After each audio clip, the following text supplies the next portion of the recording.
नमस्कार, मच्छिंद्र मुरलीधर गारे. आज आपण तुमच्या कपाशीच्या पिकामध्ये बरोबर हो, सर्वसाधारण किती दिवसाचं पीक झाले सर? 2 महिनेच. 2 महिने. आणि त्या हिशोबाने आज आपण पूर्ण प्लॉटची जर ग्रीनरी बघतोय आणि वाढ तर अगदी एकसारखी झालेली, कुठंच कमी जास्त छोटं नाही. मोठं पिवळं पडलेलं नाही, कुठंच काही दिसत नाही. एकंदरीत वेगळे पण काय जाणवत. आता गेल्या कांद्याच्या सीजनला सुद्धा आपण तेच खत वापरलेलं होतं. आपल्याला ज्यावेळेस एखादं पीक करायचं तर त्याची पूर्वतयारी करताना म्हणा किंवा त्याच्यामध्ये काही बदल आहेत का हे चेक करायला.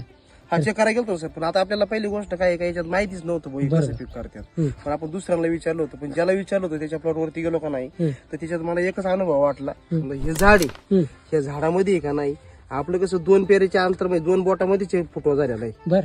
आणि त्यांच्यामध्ये मी जर पाहिलं त्यावेळेस पाहिलं ना तर त्यावेळेस 4 बोटाचा गॅप होता त्यांच्यामध्ये. आता समजा याला बघ समजा 10 कोंबी तर त्यांना 5च होती बस. खर्च आतापर्यंत माझ्या हिशोबाने बी बियाणं धरून आहे ना 10-10.5 रुपये गेलेली एक एकराला. आहे ना पहिल्या वेळेस इतकी ढ्याकळं होती तर आजही बी पाहिलं तर समजा या बा ही ढ्याकळं आहे ना ही फुटायची नव्हती. बर. आजही बी या बा त्याची एकदम फिट होते.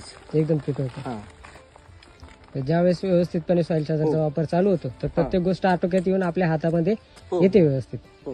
ओके.